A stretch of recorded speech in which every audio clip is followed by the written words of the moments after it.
Les podcasts de Nouvelle Acropole France. La sagesse des bâtisseurs de cathédrales. Conférence de Didier Carrier, philosophe, à Lyon en 2005. La première activité de ce cycle est un peu atypique parce qu'elle va m'obliger à partager en deux pour faire une introduction générale et resituer le contexte général des cathédrales, vous expliquer aussi la raison pour laquelle j'ai souhaité faire un rapprochement entre le temple égyptien et la cathédrale, et donner quelques repères historiques de base qui sont, de mon point de vue, indispensables pour comprendre le phénomène civilisateur que représente la cathédrale au cœur du Moyen-Âge.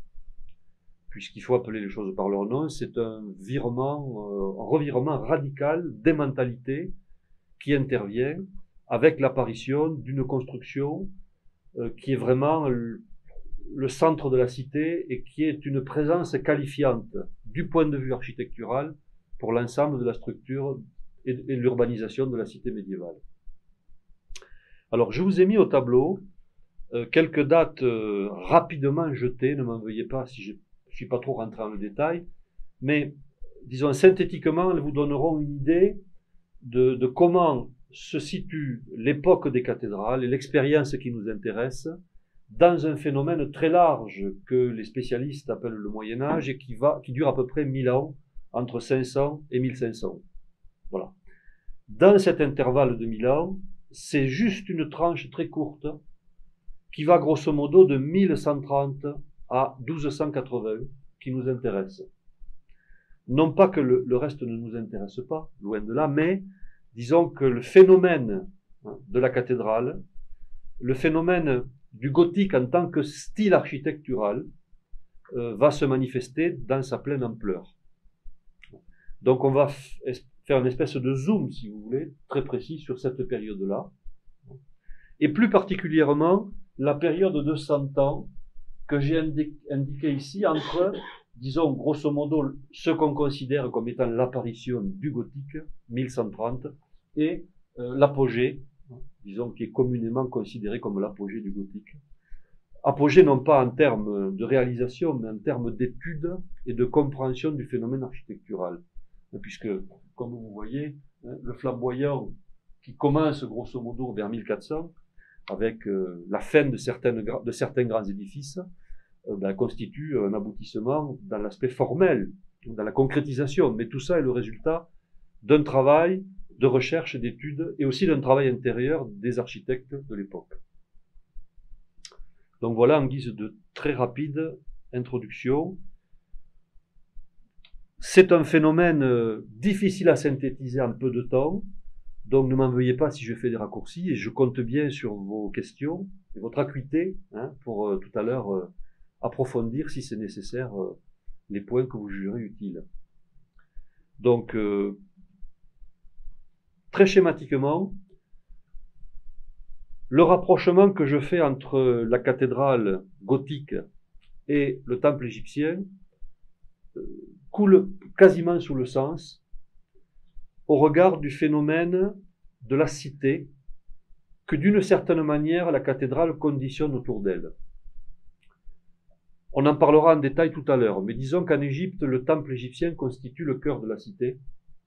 L'ensemble de la structure vivante est construite autour du temple, qui d'une certaine manière sert à la fois de repère chronologique et spatial pour le développement et l'urbanisation, et grosso modo pour tous les actes significatifs de la vie humaine. Le phénomène va se reproduire à l'identique dans la période qui nous intéresse. Mais évidemment, les conditions de réalisation ne sont pas les mêmes.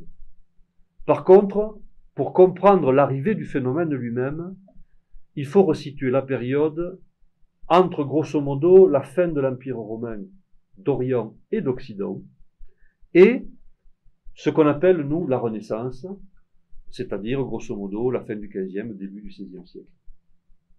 Voilà.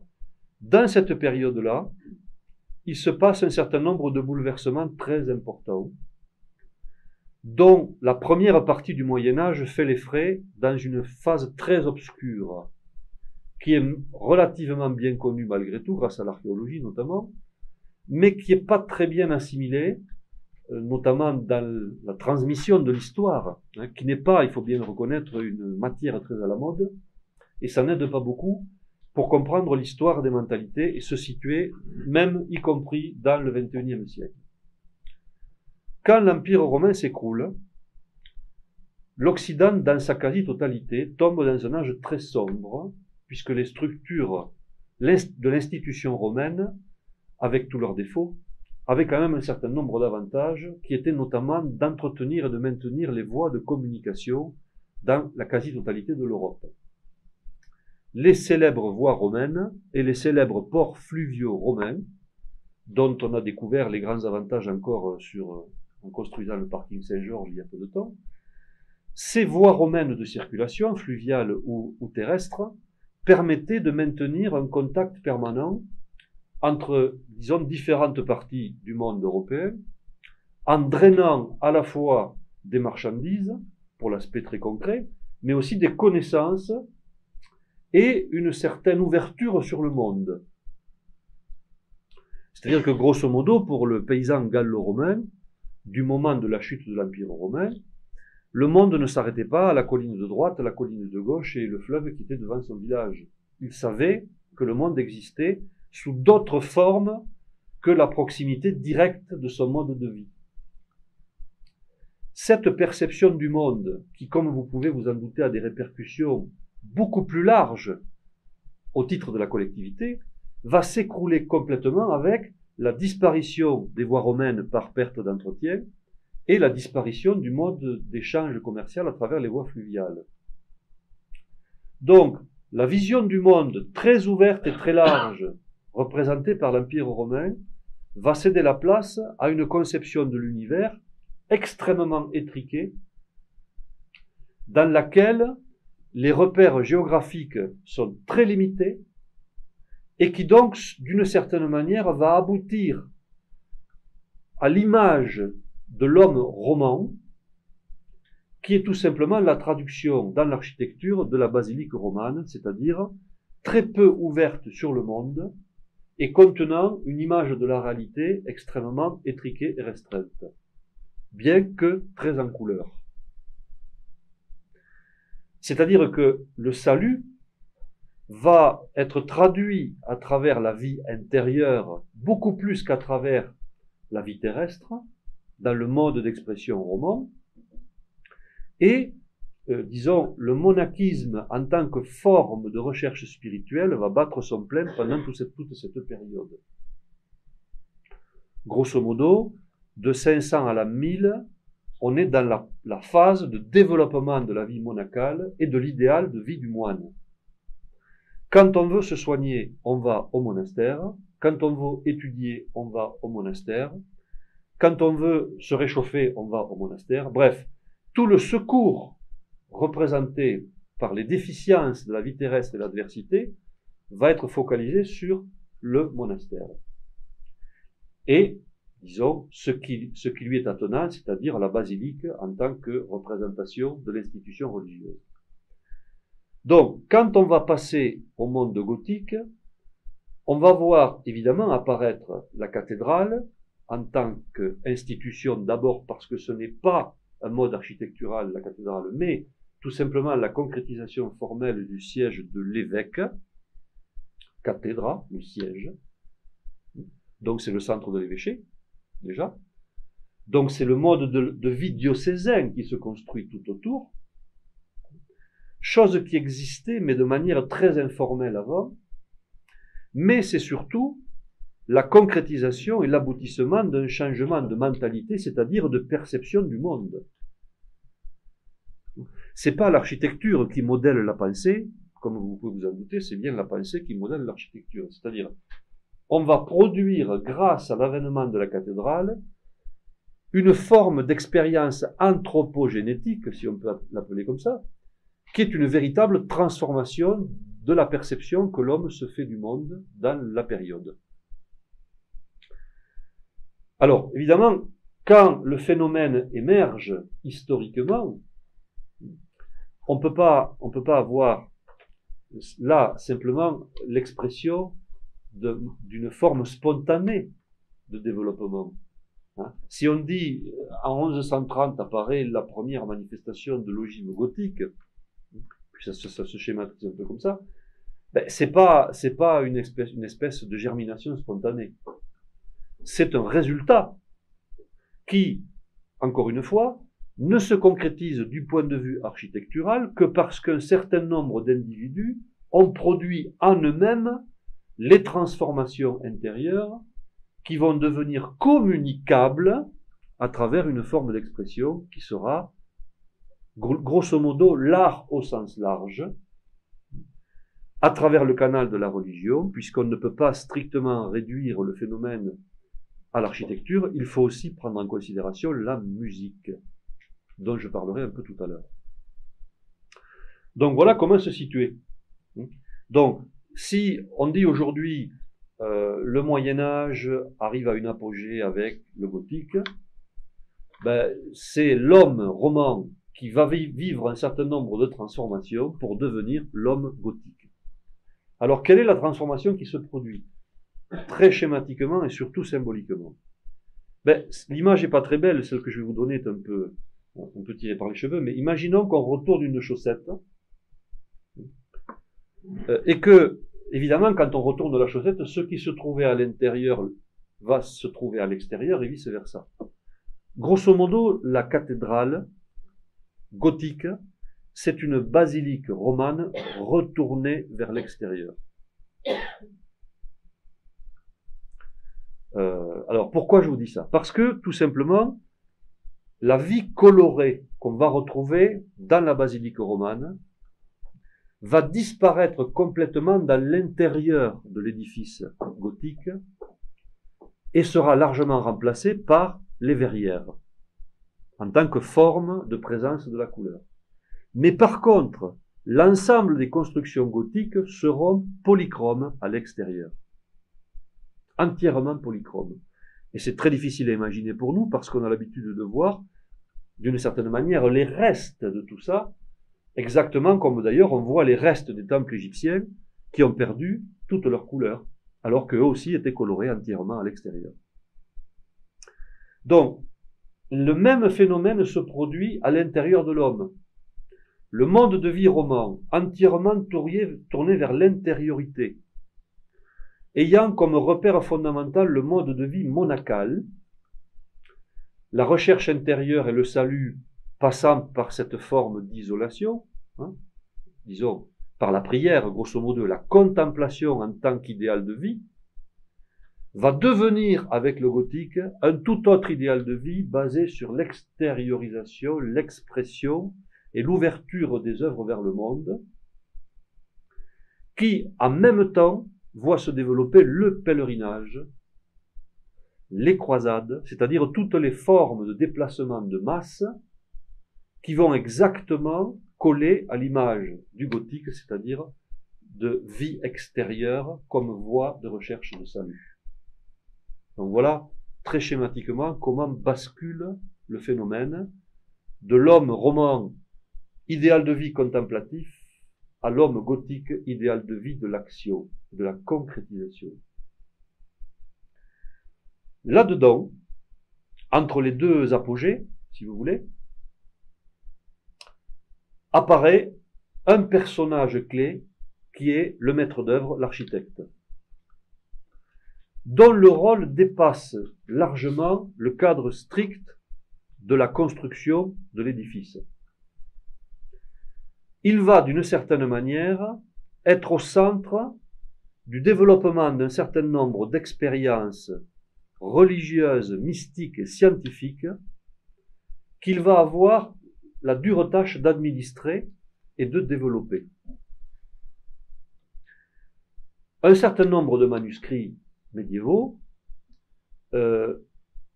donnent des éléments très précis sur la condition d'architecte dans la période qui nous intéresse, en le mettant en relation avec le grand architecte de l'univers, puisqu'il est cité dans ces manuscrits médiévaux, Dieu en tant que grand architecte de l'univers, et d'une certaine manière en représentant l'architecte comme une hypostase, c'est-à-dire une prolongement de Dieu pour réaliser ses œuvres dans le monde. Une forme de démiurge, si vous voulez. Ce démiurge va apparaître dans sa plénitude au moment de ce qu'on va appeler les écoles des cathédrales, qui sont les grands centres de développement du savoir et du vécu du Moyen-Âge gothique. Il en existe deux les plus connus, qui sont l'école de Notre-Dame et l'école de Chartres, qui évidemment vont de pair avec la construction de ces deux grands édifices, mais ne sont pas, dans leur action, limitées à la construction, puisque ce sont des écoles à proprement parler,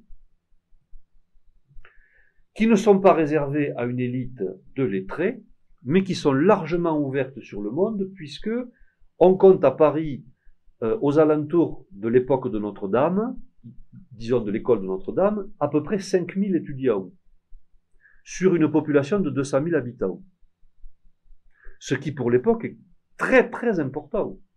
Et ces étudiants participent largement de l'école de la cathédrale et vont évidemment concourir au développement de la fameuse Sorbonne, puisque je vous rappelle que la faculté de la Sorbonne va naître à cette époque-là comme une concrétisation du développement de ce que sont les facultés, c'est-à-dire une espèce de décomposition des formes du savoir dans un certain nombre de facultés.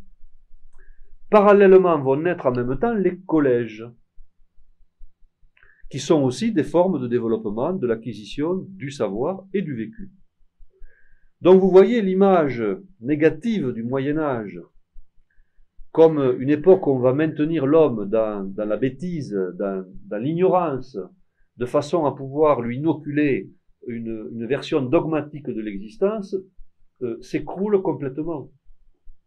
Parce que dans cette époque-là, il n'y a jamais eu autant de moyens de transmission du savoir, et en fait, quasiment, la forme laïque de l'accès à la connaissance va se développer dans ce moment-là.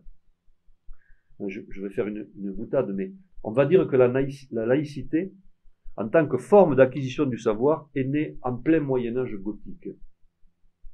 Et ça, c'est très important à comprendre pour se situer dans une vision du Moyen-Âge très largement colorée d'idéologie moderne, qui a entièrement vidé le Moyen-Âge de son contenu et spirituel et scolastique. Donc, ça remet évidemment beaucoup de choses en cause dans la perspective de ce que sont les écoles de cathédrales en tant que véritablement moyen d'impact civilisateur sur la société médiévale. Donc, on peut parler de sagesse des bâtisseurs dans cette perspective-là. Alors, évidemment, il faut s'entendre sur qu'est-ce que c'est qu'une sagesse.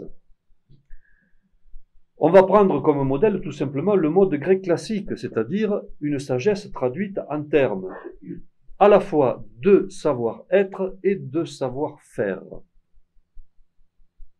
Deux choses concurrentes, savoir-être et savoir-faire. Et c'est dans cette logique-là que je développe l'idée de la sagesse des bâtisseurs et pas dans une autre. Savoir-être et savoir-faire. Pour les classiques grecs, qui vont très largement inspirer le Moyen-Âge roman et gothique, pour Platon dans un cas et pour Aristote dans l'autre, la sagesse se traduit sous cette forme. C'est-à-dire qu'un sage, vu à travers les classiques, c'est pas seulement quelqu'un qui peut prétendre à une connaissance et à une vie intérieure, mais c'est quelqu'un qui est capable, par ses comportements, de modifier son environnement. C'est donc tout sauf un intellectuel, hein, puisqu'il est capable de modifier son environnement. Et la sagesse médiévale se mesure dans cette logique-là, c'est-à-dire par la faculté des bâtisseurs, au sens large, d'agir sur leur environnement pour le modifier, évidemment en l'améliorant, parce qu'on peut aussi le modifier en le détruisant, mais ça n'a pas du tout été le cas en ce qui les concerne. D'autres s'en sont chargés. Donc, voilà comment on doit comprendre la sagesse des bâtisseurs et comment cette sagesse va servir de cristal autour duquel vont se rassembler tous les gens en quête et en recherche à travers les écoles de cathédrales et tous les modules de transmission qui vont en découler dans ce que deviendront les confréries et les ordres de chevalerie, qui ont strictement la même origine. Puisque l'école de cathédrale est l'expérience concrète de la naissance des moyens d'acquisition de manière initiatique d'un vécu intérieur qui va se concrétiser plus tard, une centaine d'années plus tard, à travers les ordres de chevalerie médiévaux et les ordres de constructeurs au sens large. Donc voilà pourquoi il faut situer cette période comme une charnière, parce qu'elle va produire un impact très important sur les comportements, et en même temps, à travers la cathédrale comme un livre de pierre, permettre de transmettre des connaissances pour l'ensemble d'une population, qu'elle soit lettrée ou qu'elle ne soit pas lettrée. Pour lire une cathédrale, il n'est pas nécessaire de connaître le latin. On peut regarder des vitraux, on peut lire les sculptures, on peut regarder les ronde-bosses, on peut voir les panneaux, et donc on a accès de manière symbolique, c'est-à-dire d'une manière plus ou moins rationnelle, à un certain nombre de connaissances qui ont un pouvoir d'action intérieur immédiat. Donc voilà pourquoi on peut parler de sagesse des bâtisseurs, et voilà pourquoi cette expérience que je qualifie d'anthropogénétique, c'est-à-dire ayant trait au développement de l'espèce humaine elle-même, a une si grande importance et doit être autant inspiratrice pour notre époque, qui d'une certaine manière est un nouveau Moyen-Âge. Malheureusement pas très gothique pour le moment. Disons, gothique pour certains dans une forme assez dégénérée, pour faire référence à la musique actuelle dite gothique. Si vous en connaissez quelques traits, ça vaut la peine. Donc voilà, pour se situer rapidement sur le phénomène. Alors, on va procéder par étapes. Comme j'ai dû faire une introduction, somme toute assez longue, je vais vous situer d'abord avec des images la relation à établir rapidement entre la cathédrale gothique et le temple égyptien, pour comprendre comment un corpus d'idées est peut-être totalement indépendant d'une époque et de circonstances de vie. Puisque la même idée, vous allez le voir dans les images, c'est immédiat, la même idée va se transposer dans une forme et dans un mode d'expression différent. Ensuite, on va parler de la géographie sacrée. Ne m'en veuillez pas si ce ne sera pas le centre du débat, bien que ce soit le titre de l'activité, mais je ne peux pas faire l'économie de l'introduction. Et évidemment, je suis à votre disposition dans la deuxième partie pour répondre le plus largement possible aux questions sur ce sujet-là en particulier. Donc d'abord, la relation avec le temple égyptien, et dans un deuxième temps, la géographie sacrée. Pour vous donner un exemple visuel d'un temple égyptien ptolémaïque, c'est le temple d'Edfou, vu en plan au sol. Alors, qui est un temple évidemment tardif par rapport à la grande époque de l'Égypte, ptolémaïque, donc deuxième siècle, disons, mais schématiquement, l'époque ptolémaïque a le gros avantage, grâce à la restitution des Ptolémées, de reconfigurer l'ensemble du modèle architectural égyptien. C'est-à-dire que les Ptolémées ont fait un travail énorme de compilation pour faire un temple strictement identique aux époques primitives. Et grâce aux Ptolémées, on a la chance d'avoir à Dendera et à Edfou des modèles de temples qui étaient les formes archaïques de l'époque tinnite, c'est-à-dire des tout premiers temples égyptiens, aujourd'hui totalement disparus. Donc voilà ce qu'est un temple égyptien. Alors ça se résume comment? L'entrée est ici, je schématise, et la statue du dieu est là. Naos, défini par les Grecs, disons la chapelle divine.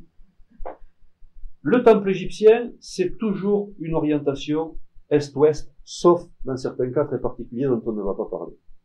L'entrée est à l'ouest, face au couchant, et évidemment la statue divine représente l'émergence de la lumière à l'est. L'entrée est flanquée par deux énormes pylônes, qui sont des massifs de maçonnerie, fait en briques crues, recouvert de pierre, c'est-à-dire creux, mais rempli de terre, recouvert de pierre, qui vont être flanqués de 2 ou 4 mâts qui portent des oriflammes qui ressemblent énormément aux oriflammes médiévaux, qui représentent les couleurs symboliques de la divinité. Quand on passe la première porte, avec ces 2 énormes massifs maçonnés, on rentre dans une cour carrée à ciel ouvert, bordée de colonnes, qui, elle, donne accès à une deuxième porte, qui est la première partie fermée du temple, qu'on appelle la salle hypostyle, qui offre l'avantage d'avoir un toit ajouré, c'est-à-dire on passe du plein soleil à une zone mi-ombre, mi-lumière, une espèce d'intermonde, mi-ombre, mi-lumière.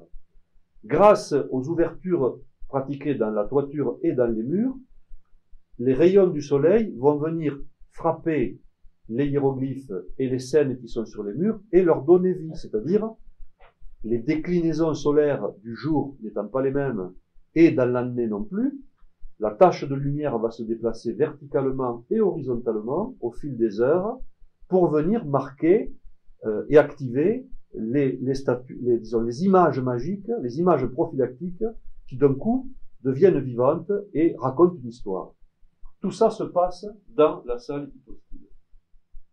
Enfin, troisième porte, l'ensemble des chapelles fermées,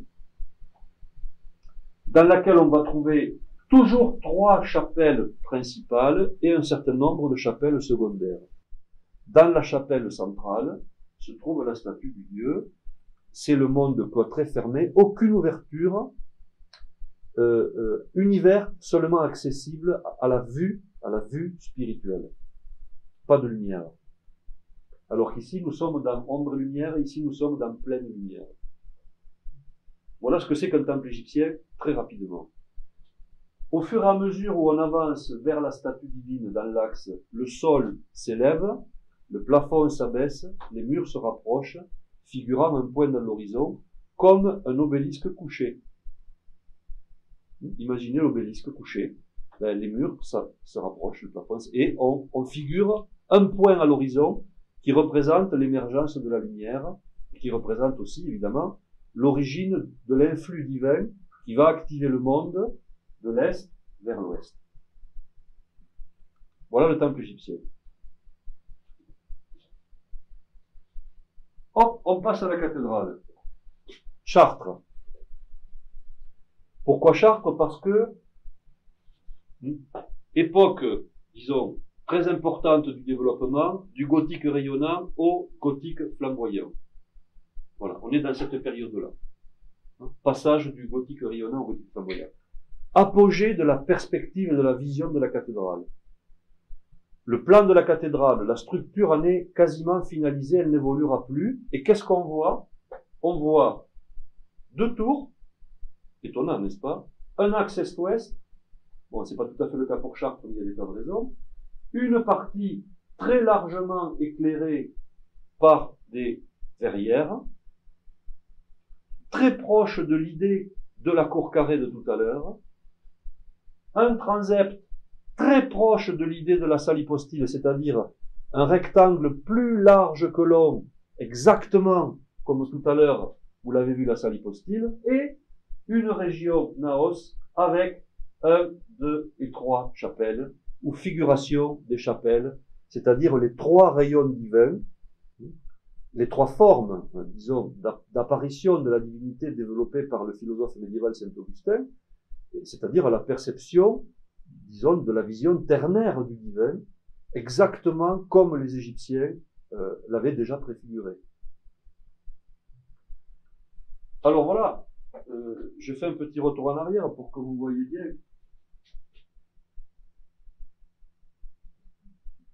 Si ça veut bien marcher. Voilà, temple égyptien.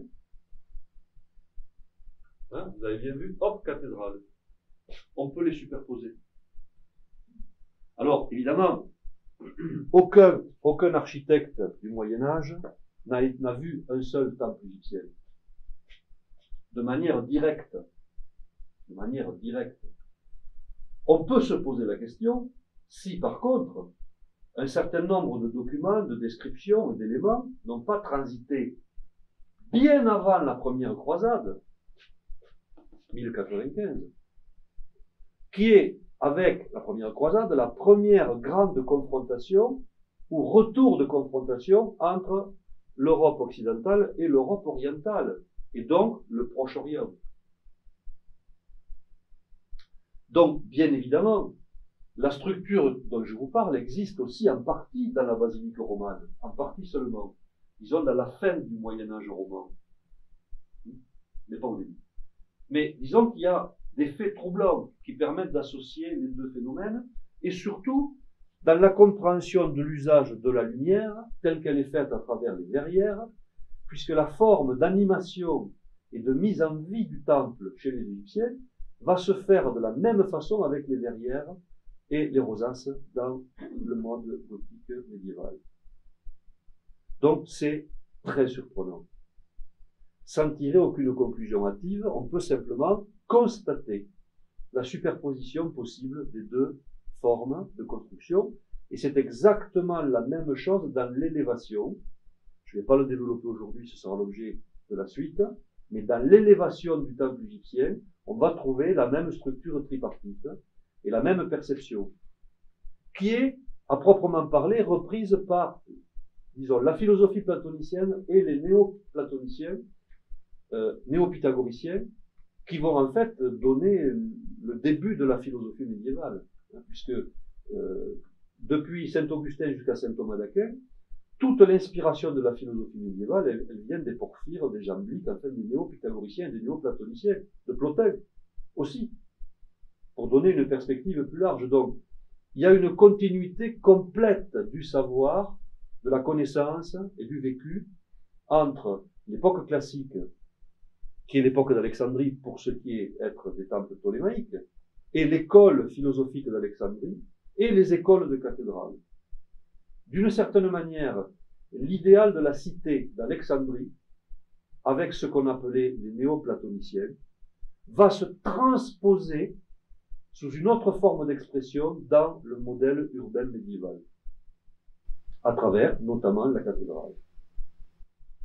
Donc voilà, bon, très rapidement, pour vous situer sur le sujet. Alors, le mode gothique d'expression architecturale va se stabiliser avec une image à une élévation à 3 niveaux, qui est représentée, bon, on le voit relativement facilement dans la façade ouest, avec le niveau des portails, qui est un niveau obscur à la matière où les portes sont fermées, donc on ne passe pas avec de la matière, un niveau semi-ouvert avec la rosace et les ouvertures qui se trouvent être dans les deux clochers, et un niveau complètement ouvert avec l'air qui circule librement et tout ce qui passe avec le son des cloches. Cette vision ternaire, je peux effacer? On va effacer le côté le moins intense. Cette vision ternaire de développement est très importante parce qu'elle est directement héritée de la vision du monde classique, et notamment exprimée à travers Platon, dans lequel l'homme et l'univers se résument à 3 espaces. Le monde de Soma, ou de la matière, le monde de Psyché, et le monde du Nous, ou de l'esprit. Donc, si vous voulez, corps, pour l'homme, matière, psyché ou âme, mais c'est aussi le monde de l'animation, et Nous, l'esprit. Ou si vous voulez, le monde intelligible de Platon, par opposition au monde sensible. Monde intelligible, monde sensible. L'énorme avantage de ce schéma, du point de vue de sa logique, c'est de proposer un intermonde qui permet au corps et à l'esprit de rentrer en relation. C'est-à-dire générer un espace qui soit compatible avec ces deux modes d'existence sans les exclure, mais en leur permettant de s'exprimer le plus librement. Il se trouve que cette perception-là, qui est aussi visible évidemment chez les néo-platoniciens et les alexandrins de l'époque ptolémaïque, va amener à l'idée, disons, à synthétiser l'idée de ce qu'est un temple, au sens large, en tant qu'espace de rencontre, en tant qu'intermonde, qui n'appartient pas à proprement parler au monde de la matière, dont il est séparé par une enceinte, par une géométrie, par une construction, mais qui n'appartient pas non plus complètement au monde de l'esprit. Une espèce d'espace intermédiaire qui permette l'heureuse rencontre. Cette heureuse rencontre, malheureusement si mal comprise par la vision devenue très dogmatique de la fin de l'époque gothique, qui va exclure le monde de l'âme, de la perception humaine de la vie, permettait justement la grande rencontre et la grande réconciliation entre l'esprit et la matière, sans diaboliser la matière et sans diaboliser le corps, qui, du point de vue des classiques, évidemment, ne sont pas une manifestation de Satan, tel qu'il a été perçu un peu plus tard par, disons, la cristallisation du dogme religieux. Le Moyen-Âge gothique est justement une valorisation du corps en tant que moyen d'expression de l'esprit, c'est-à-dire une antithèse complète. Si, dans le monde monacal, on considère le corps comme inutile pour la contemplation, dans un idéal de vie d'action tourné vers le monde, le corps devient indispensable pour exprimer sa spiritualité. En tant que média, pas en tant que but, évidemment. Mais il faut domestiquer le corps. C'est-à-dire, il faut lui permettre des conditions d'existence et des règles d'existence qui soient compatibles avec sa finalité spirituelle. Donc, évidemment, le terrain du combat, l'intermonde où tout devient possible pour pouvoir harmoniser le corps et l'esprit, c'est le monde de l'âme. C'est-à-dire le monde de l'imaginaire, le monde des symboles, le monde des images, là où les choses ne sont pas ni matérielles ni spirituelles, mais en train de naviguer entre les deux. Et donc, où tout est possible. D'où évidemment le rôle symbolique très important de la cathédrale en tant qu'espace de transmutation qu'elle va jouer dans la cité médiévale, puisque ça devient un lieu, on le verra un peu plus tard, mais où tout est possible. Dans le Moyen-Âge gothique, à la cathédrale, on vient pour y manger, on vient pour y dormir, il y a un marché à l'intérieur, il n'y a pas de chaises dans la cathédrale gothique. Les chaises viendront bien plus tard. De temps en temps, la cloche sonne, un prêtre fait un office, on s'arrête, on écoute l'office et on continue à faire son marché, on rentre les animaux dedans. C'est un lieu de vie où réussissent à cohabiter en même temps, sans se déranger, vie matérielle et vie spirituelle. Voilà la finalité anthropogénétique de la cathédrale, c'est-à-dire un lieu où peuvent cohabiter les différentes dimensions de l'existence sans jamais se contredire et sans jamais se gêner.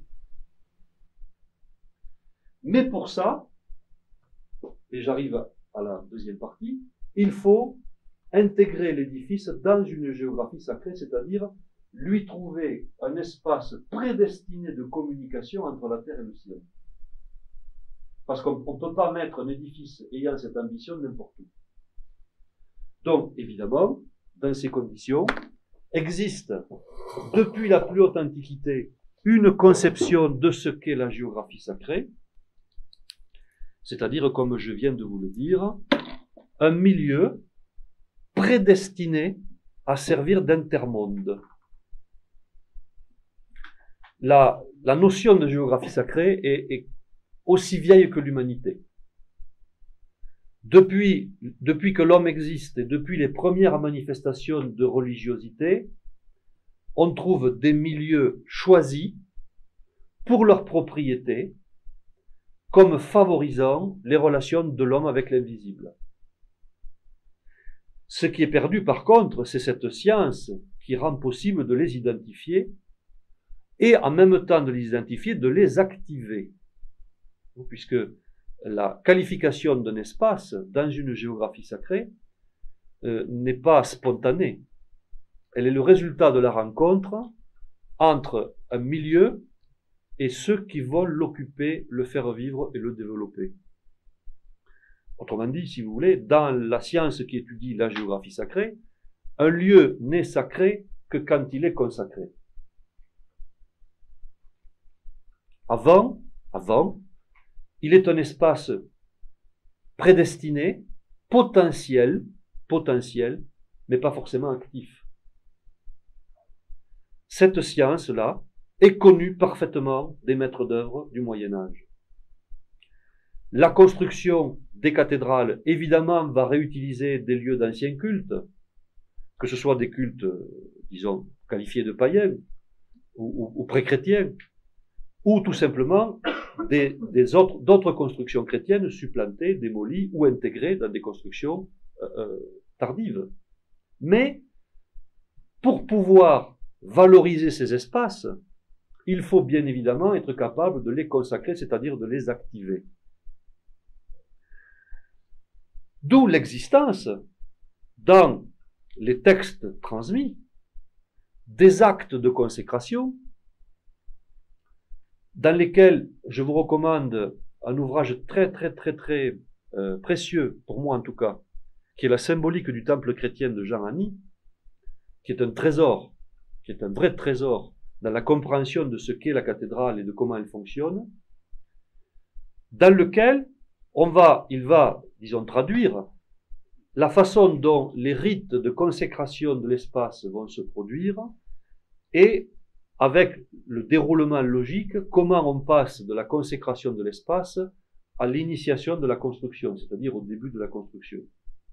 C'est très important de le situer parce que la géographie sacrée n'est justifiée que par la sacralisation de l'espace.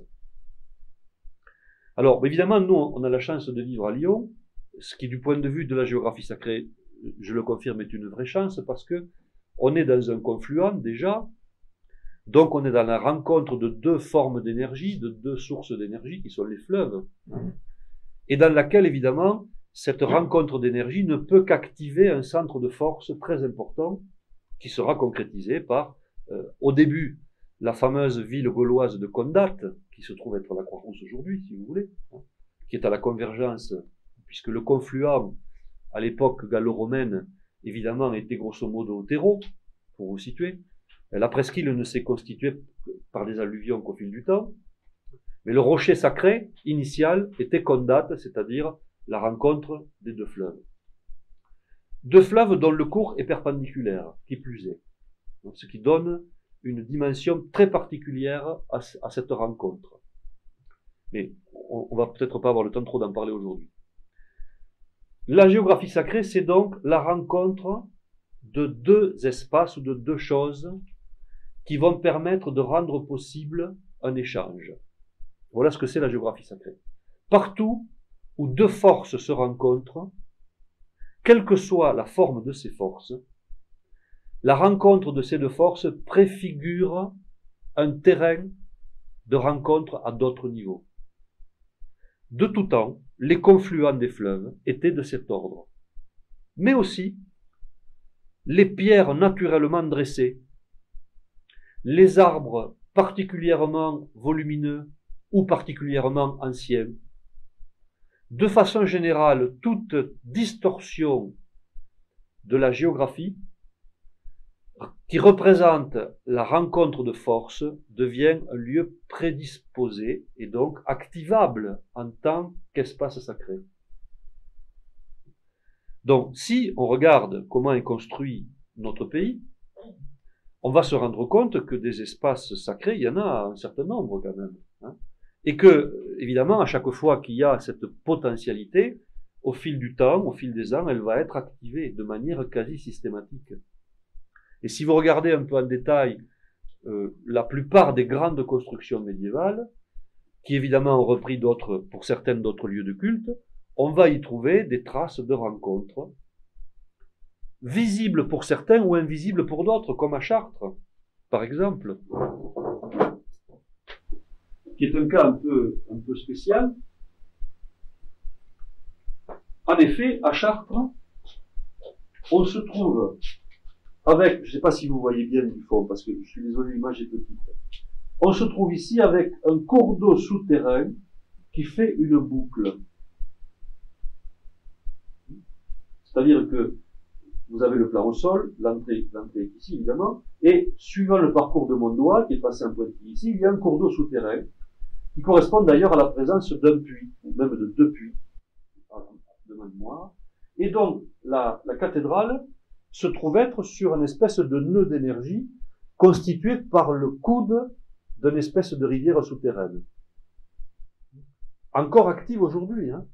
C'est pas, ça marche, mais ça fonctionne, hein. L'édifice fonctionne en tant que tel. Donc, c'est un autre exemple de la rencontre entre des forces, c'est-à-dire, si un cours d'eau doit faire une boucle, c'est qu'il rencontre une résistance.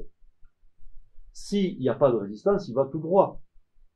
Donc, cette espèce de confrontation, de mise en présence de deux énergies contradictoires, va devenir une opportunité de création d'un espace sacré. Et, globalement, chaque fois que deux forces s'affrontent, et on va trouver cette image très très bien dans la plupart de la littérature médiévale, et notamment dans les romans associés au Graal, ou le fameux château de Tintagel, où se trouvait être présent à la fois le Graal, le roi Arthur et toutes les possibilités de développement, est construit sur une caverne où se battent de manière permanente deux dragons, où s'affrontent deux dragons. Cette idée d'ailleurs du dragon, très importante avec les cours d'eau, notamment Drac, hein, la rivière, le Drac, hein, qui est un dragon, manifeste la présence d'une force, serpent terrestre ou serpent aquatique, et chaque fois qu'un dragon, dans cette logique-là, va se manifester, il représente une source de force et d'énergie que la consécration va domestiquer et canaliser, et donc verticaliser. Donc voilà comment comprendre la logique de ce qu'est une géographie sacrée. Deux forces mises en présence qui vont donc dégager un combat, appelons les choses par leur nom, que celui qui est capable de le domestiquer va transmuter et verticaliser cette énergie pour en faire un espace sacré. Alors, l'espace peut rester profane tout le temps, parce qu'il faut déjà découvrir, s'il n'est pas visible, que ce combat existe, hein, que cette énergie existe de manière, disons, soit formelle parce qu'elle est matérialisée, soit informelle parce qu'elle n'apparaît pas dans les plans, disons, visibles. Mais il faut une certaine maîtrise et une certaine connaissance de ces lieux pour pouvoir les domestiquer, se les approprier et les convertir. C'est-à-dire changer la direction de la force. J'insiste sur cette idée de changer la direction de la force, parce que c'est la base même de l'architecture.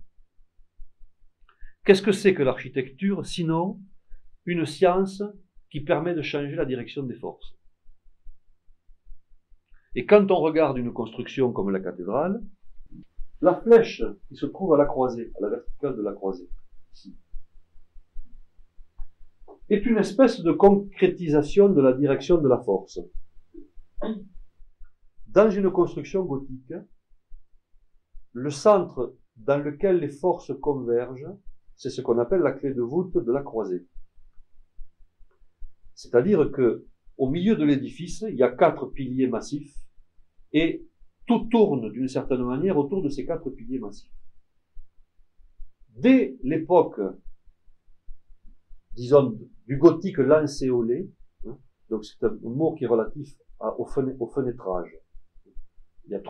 Schématiquement, il y a trois époques dans le gothique. Lancéolé, rayonnant, flamboyant. Le gothique lancéolé fait référence à une position, une dimension particulière du fenêtrage à l'intérieur de l'édifice. Dès le début du gothique, donc, l'endroit où converge cette espèce de force de maintien, qui est comme un nœud qui tient tout en quelque sorte dans l'édifice, on va trouver un médaillon avec une dédicace. Si vous allez, par exemple, à Notre-Dame à Paris ou à Chartres, et que vous levez la tête au milieu de la croisée, vous allez voir apparaître, dans le cas de Notre-Dame, évidemment c'est une vierge, puisque c'est la dédicace de l'édifice, vous allez voir apparaître une figuration de la Vierge dans un médaillon qui est exactement dans la clé de voûte. C'est-à-dire que cette consécration de la clé de voûte résume à elle seule le centre de force descendante de l'édifice. Puisque là, tout l'effort converge vers le centre et il est diffusé à travers les piliers.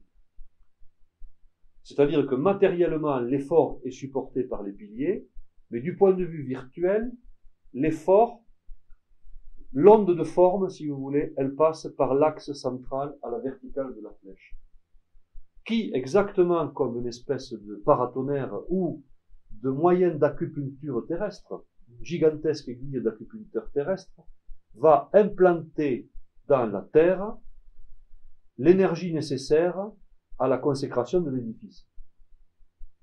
Ce qui n'est pas du tout le cas de l'autre clé de voûte qui se trouve dans le cercle absidial, dont la mission est tout autre. Puisque du point de vue architectural, la force qui se dégage à la clé de voûte de l'abside est une force dirigée vers le haut. C'est la raison pour laquelle on met des arcs-boutants sur les côtés et derrière pour empêcher que l'édifice n'éclate vers l'extérieur. Donc si vous voulez, schématiquement, au milieu, l'édifice a tendance à s'écrouler vers l'intérieur, et dans le cercle absidial et sur les côtés, il a tendance à s'ouvrir vers l'extérieur. Donc, l'effort n'est pas du tout dirigé, la résultante de l'effort n'est pas du tout dirigée dans la même direction à la clé qui se trouve à la croisée et à la clé qui se trouve au cercle absidial. Pourquoi? Tout simplement parce que les missions de ces deux zones dans l'édifice ne sont pas du tout les mêmes. Justement par rapport à la géographie sacrée. L'ancrage de l'édifice, c'est-à-dire la mise en route du pouvoir local dans l'endroit où se trouve la construction, il est là. Le maître d'œuvre a planté un clou, ici, un clou gigantesque, qui de toute façon est matérialisé au moment de la consécration de l'espace par un pieu ou par une colonne, qui évidemment disparaît après. Mais quand on va consacrer l'espace, non pas l'édifice, mais l'espace, on va planter un pieu. Je redévelopperai ça dans une des conférences suivantes. Mais l'idée, c'est on va fixer la sacralité du lieu. Cette sacralité du lieu étant fixée, l'espace qui est ici, c'est-à-dire la croisée, l'espace qui est carré, qui est contenu dans les quatre piliers, est une manifestation de la sacralité du lieu, mais pas du tout de la destination du lieu. La destination du lieu, c'est-à-dire l'offrande dirigée du bas vers le haut, elle est dans la clé du cercle absidial. Autrement dit, dans la construction, si je fais un schéma rapide, évidemment en relation avec ça, parce que c'est la même chose, hein, vous avez bien compris, on va voir le cercle absidial, la nef et le transept, donc le lieu où règne l'esprit, le lieu d'animation et le monde de la matière, schématiquement. Croisé avec, évidemment, ici, clé de voûte centrale, le fameux clou, le lieu de la dédicace, et ici, généralement, 7 rayons qui sont figurés par les 7 images ou les 7 vitraux qui sont associés aux 7 épines de la couronne du Christ et à toute la symbolique associée aux 7 ténèbres, qui sont aussi les 7 couleurs, hein, évidemment.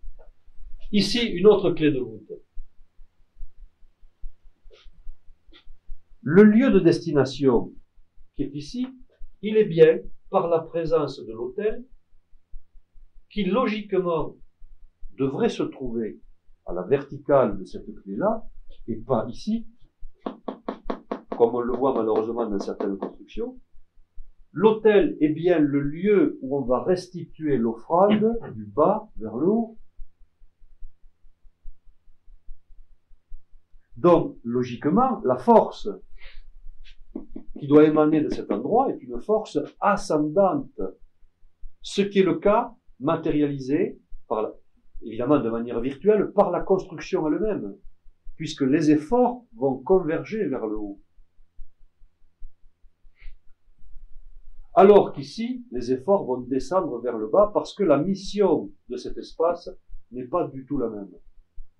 Et si on complète ici par la présence du labyrinthe, présent dans la quasi-totalité des édifices gothiques, on aura compris comment fonctionnent les 3 tables, la table ronde, la table carrée et la table rectangulaire, qui sont les 3 symboles associés à la construction gothique, c'est-à-dire la fameuse table ronde qu'on va retrouver dans la chevalerie médiévale, évidemment, qui est la même chose, qui est le labyrinthe représentant les méandres de l'existence terrestre, la table carrée qui est la table de la discipline de la mise en ordre, qui permet de fixer et d'asseoir les choses, et la table rectangulaire qui est la table de l'offrande, qui permet aux efforts humains de servir d'offrande vers la divinité et de remonter vers le ciel.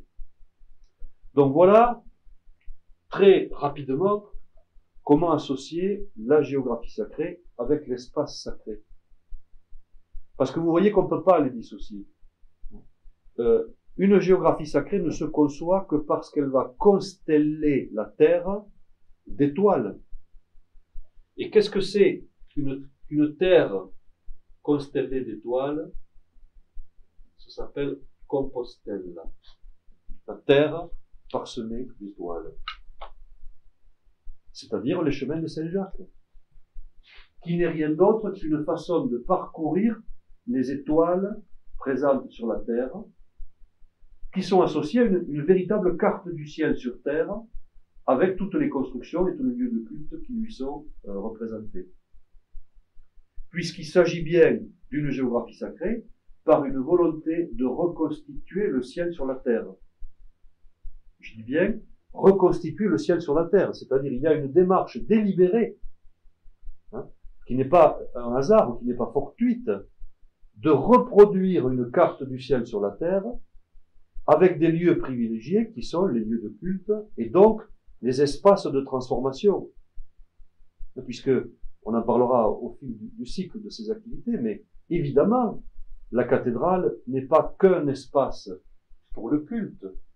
La partie de la cathédrale dédiée au culte s'arrête ici.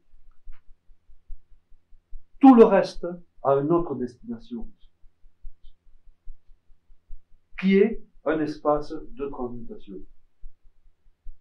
C'est-à-dire un cadre privilégié pour amener l'humain à se rapprocher du divin.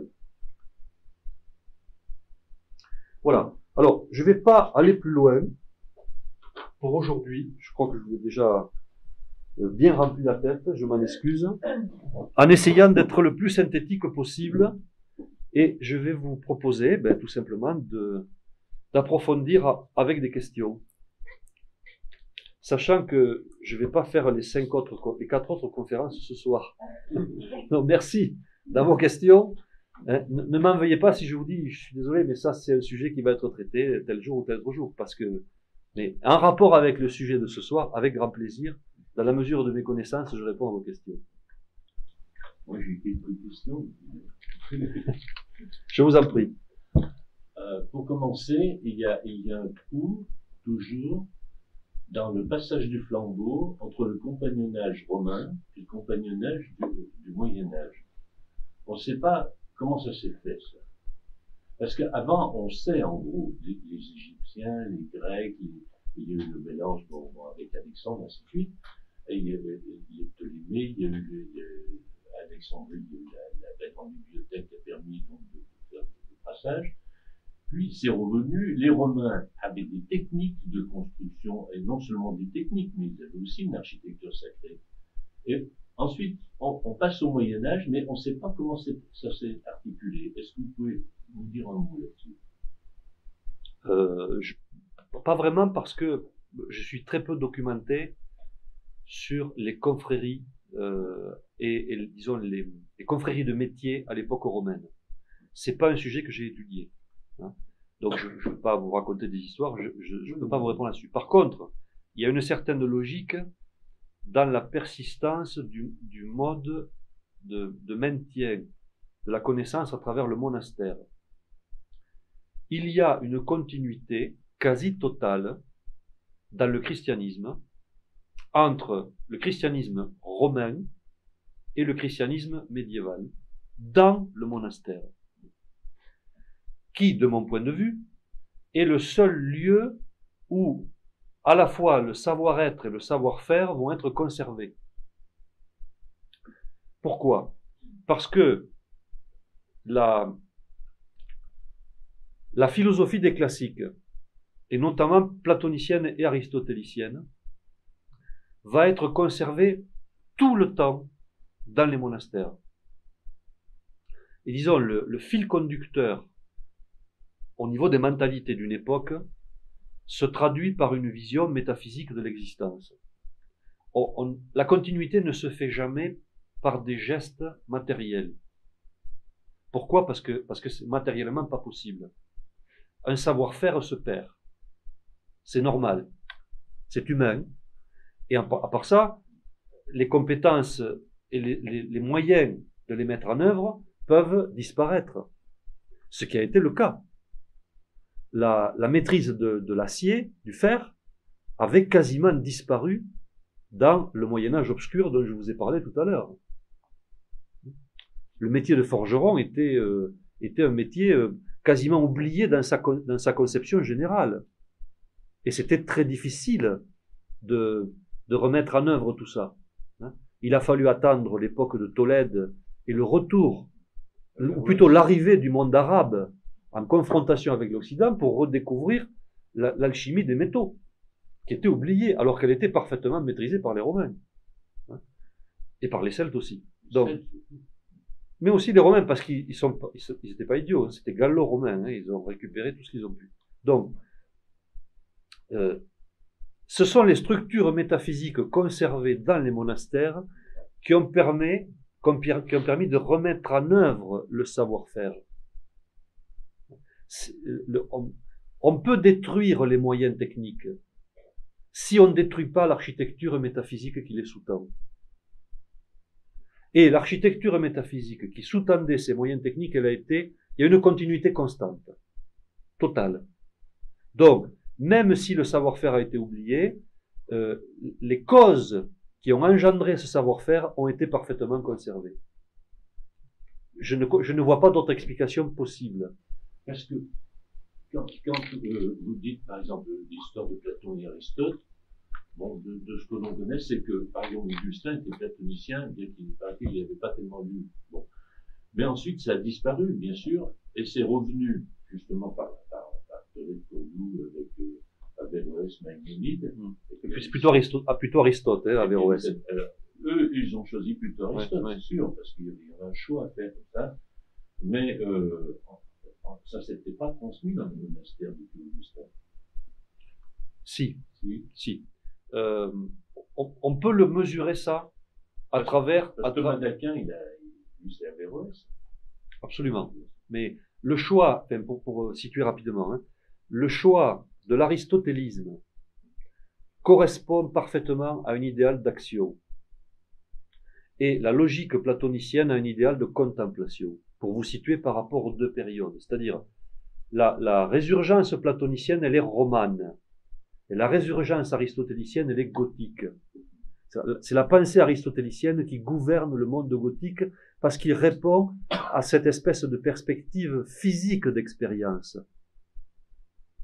Il n'y a pas dans la vision aristotélicienne, il n'y a pas le clivage entre le monde sensible et le monde intelligible, et il n'y a pas cette espèce de perception d'une illusion du monde sensible, qui est typiquement platonicienne, et qui va, métaphysiquement, ouvrir les portes de la contemplation. Donc, oui, tout à fait, tout à fait. Donc, si vous voulez, il n'y a pas, à proprement parler, à ma connaissance, de continuité directe du savoir-faire un métier. C'est la raison pour laquelle on perd énormément sur à la fois la construction en elle-même, puisqu'on oublie tout de l'architecture. Les Romains ont fait le pont du Gard, enfin. Des choses qui sont des constructions phénoménales. Mais on ne sait plus faire. On a oublié complètement le savoir-faire. Mais aussi parce qu'il n'y a pas la nécessité. Il faut l'émergence d'une forte nécessité pour retrouver du savoir-faire. L'artisanat ne se développe qu'avec le commerce, dans la réalité. L'artisanat local, il est typiquement rural. Hein. Entre le 3e siècle et le 8e ou 9e siècle, l'artisanat est complètement rural. Il n'y a pas de nécessité d'échange. On fait de l'artisanat pour survivre.